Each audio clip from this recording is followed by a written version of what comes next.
السلام علیکم۔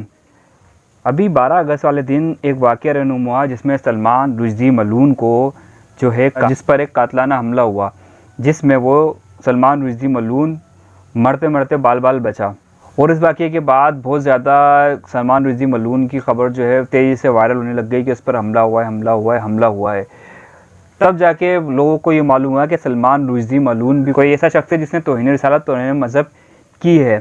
ابھی کچھ دن پہلے میں اپنے دوستوں کے ساتھ بیٹھا تھا تو بہت سارے میرے دوست اور بہت سارے جاننے والے ملے، جب بہت سارے لوگ ایسے ہیں جو سلمان رشدی کے بارے میں جانتے ہی نہیں کہ وہ کون ہے۔ تو مجھے یہ ضرورت محسوس ہوئی کہ یار کیوں نہ سلمان رشدی کے اوپر ایک ویڈیو بنایا جائے جس میں اس کی پوری کے بارے میں بتاؤں۔ سلمان رشدی ملعون جو ہے 1947 کو پیدا ہوا اور اس کی ماں کا نام میگن بھٹ اور باپ کا نام انیس احمد رشدی تھا۔ جس طرح نام سے ہی معلوم پڑ رہا ہے کہ ماں کا مذہب کچھ اور، باپ کا مذہب کچھ اور تھا، جس کی پیدائش میں ہی نقص ہو۔ 14 سال کی عمر تک تو وہ ایز اے مسلم ہی رہا اور ہندوستان میں ہی رہا۔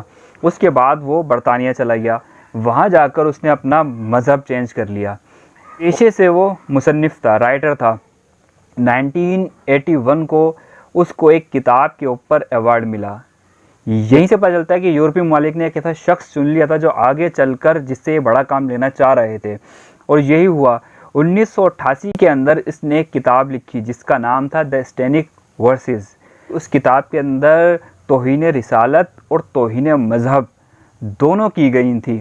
جب یہ کتاب شائع ہوئی تو پوری دنیا کے اندر جہاں جہاں مسلمان بستے تھے ان لوگوں نے اس کتاب کے اوپر بہت شدید احتجاج کیا۔ سب سے پہلے اس کتاب پر ہندوستان کے اندر پابندی لگی، اور اس کے بعد حکومتی سطح پر ایران کے آیت اللہ خمینی نے اس کے خلاف فتویٰ جاری کیا۔ جہاں مسلمان ممالک اور جہاں جہاں مسلمان بستے ہیں وہ اس کے خلاف احتجاج کر رہے تھے، وہیں یورپی ممالک جو ہے اس کو ڈیفینڈ کر رہے تھے اور آزادی رائے کا نام دے رہے تھے۔ جیسے جیسے مسلمانوں کا احتجاج بڑھا ہر جگہ پر، ویسے ویسے اس کتاب کو یورپی ممالک کے اندر بہت زیادہ پذیرائی ملی۔ جب آیت اللہ خمینی نے اس کے خلاف فتویٰ دیا تو اس کو باقاعدہ طور پر جان سے مارنے کی دھمکی دی جانے لگی۔ فرانس، یورپ اور امریکہ نے ان دھمکیوں کی بھرپور مذمت کی۔ جب زیادہ جان سے مارنے کی دھمکی جانے لگی تو برطانیہ نے باقاعدہ طور پر سیکیورٹی فراہم کی۔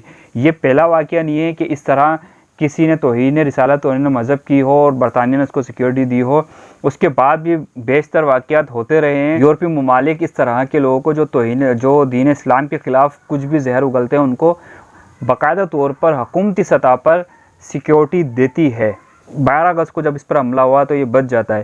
بس سوچنے کی جو بات ہے وہ یہ ہے کہ برطانیہ، مغربی ممالک جب بھی کوئی شخص دین اسلام کے خلاف زہر اگلتا ہے یا کچھ بھی کہتا ہے تو مغربی ممالک کے اندر اس شخص کو اتنی پذیرائی کیوں ملتی ہے اور قاعدہ طور کے اوپر مکمل سیکیورٹی فراہم کرتے ہیں۔